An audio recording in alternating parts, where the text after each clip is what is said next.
beautiful, beautiful performance and very important message about the language of Hebrew. I'd like to talk about that eventually, but before, I'd like to ask you a question. With a show of hands, anyone here know any magic tricks? Some of you? Has anyone here with a raised hand ever actually watched a magic show?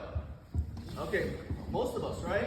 So, in this week's Parshat, Shemot, we actually find that there was 3 magic tricks.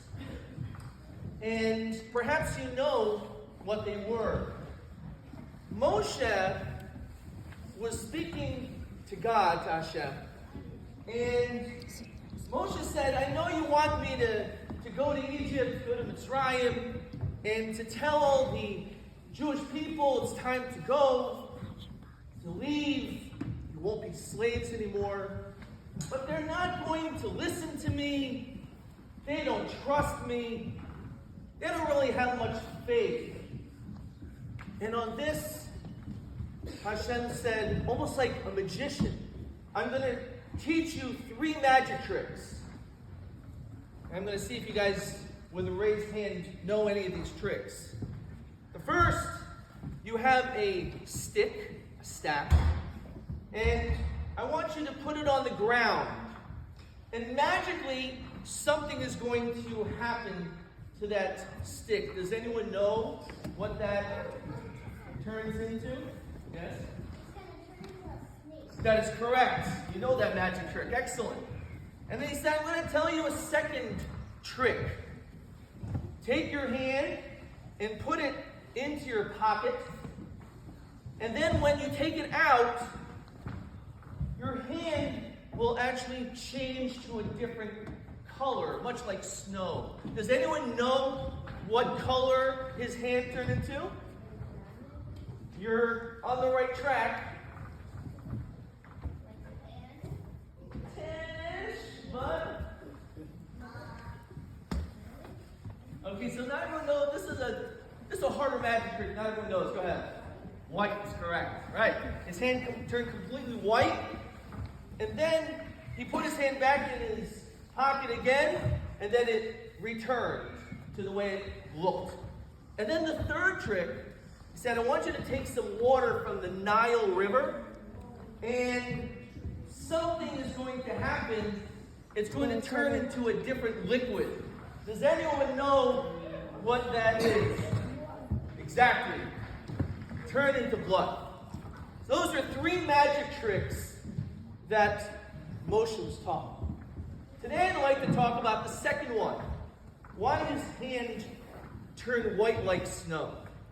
In order to do that, I'd like to share with you a story about a family not too long ago going to a city in the great state of Tennessee known as Memphis. Now, not too long ago, there was a big college football game. And before that, because it was a big, big game, they had a huge parade. So this family decided to go to this parade. And it was magnificent. There were marching bands, there was music, there was great entertainment and clowns. And there were even people that were giving things to all the spectators, all the people that were in the audience. They were giving handfuls of candy, throwing at them. They even had these special plastic necklaces that they were giving away. And for only a few lucky people, they received something that looked like this. It says the name of the college and a small football. Or instead of me saying ball, I guess I should say what I just heard from you guys. How do you say ball in Hebrew? There you go. Exactly. So there was this family that got 2 of these little tiny footballs. As the parade ended, they went on a trolley, which is a type of a train that goes up and down Main Street in Memphis. And they noticed on this pretty crowded train, there was something unusual. On one side, it was full. There was nowhere to sit. But on the other side, it was almost completely empty. So the family said, okay, let's sit by all these empty benches. And then they noticed that there was a man in the corner. And the man in the corner, he looked a bit disheveled. His beard was unkempt. He was wearing a cap and a hood with his hood over his head. And he was sitting by himself without family, without friends, all alone. And maybe, just maybe, all the other people wanted to stay a little bit away from this man. Maybe even casting judgment on him, being a little bit worried about who he was as the sun was going down in Memphis. Then this man turned to the family and a particular boy who was holding a ball much like this. And he said, "Oh, you must have gone to the parade." Now, of course, we don't talk to strangers, but this was an older boy who also was together with his family. So he said, "Yes, I was." So the man said, "I would love to introduce myself. My name is Eric Martin. And this really looks like a great football that you received. May I look at it just for a second?" So the boy, without hesitation, said, "Sure, no problem." And he handed it to this man, to Eric. And he looked at it, and you can see he was smiling, admiring this beautiful football. And the boy turned to him and said, "You know what? I see you really like this. We actually had 2 of them. Why don't you take mine?" And all of a sudden, you could see the man's eyes begin to water. "Is everything okay? What's wrong? Are you upset?" Because you don't understand. My entire life was very difficult, very challenging. And no one really ever gave me anything. Most people, when they see me, they don't even want to talk to me. And you gave me a gift without even thinking, and that made my day. It makes me feel so happy to know that there are children that are thinking of others, that are kind and willing to even help someone that they don't even know. Because of that, I'm going to give you a gift. What kind of gift could this guy possibly have? So he opened up his bag and he pulled out a book. He said, "A book? Why are you walking around with a book?" He said, "You don't understand. I'm the author of the book. I'm the one that wrote it. This book is about friendship because I had a difficult time as a child. It was hard for me to have friends.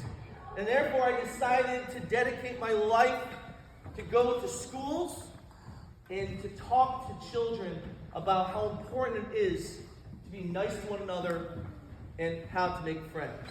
And therefore you are so kind, I want you to have my book." And I believe this is the message of what is being said in our Parshat. You see, this was not just an ordinary magic trick.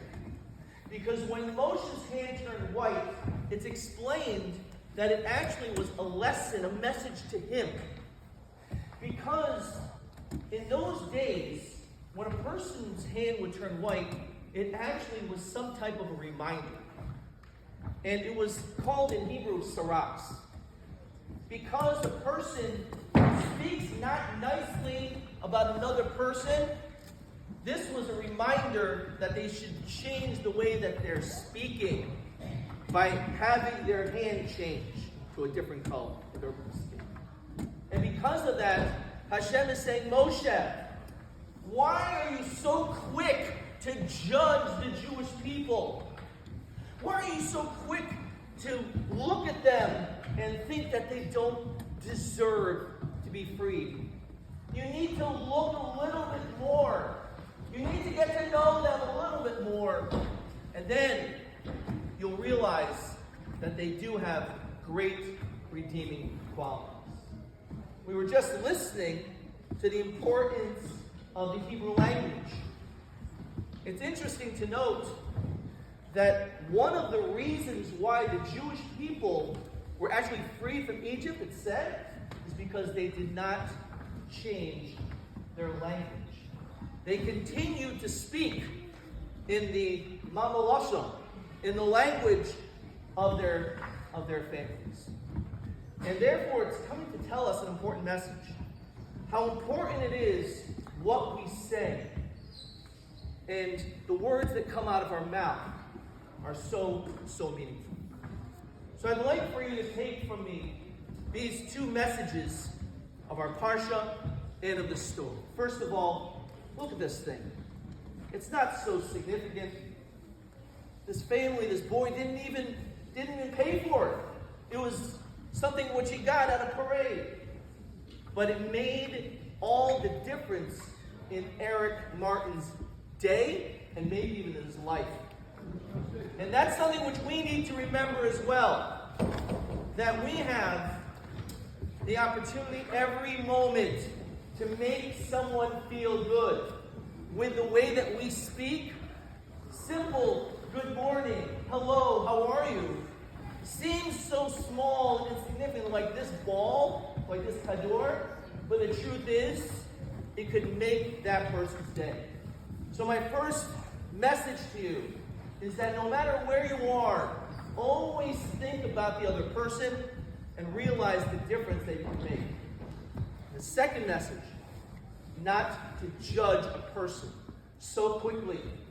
Get to know who they are, because maybe one day you may be found on a trolley and the person sitting next to you may be an author. Now, in conclusion, some of you do sometimes ask me, are my stories true? And I'd like to answer that with three things. This, in fact, was the other football. This was the book that was given, and the person who gave this football was my son. Shabbat Shalom, everybody!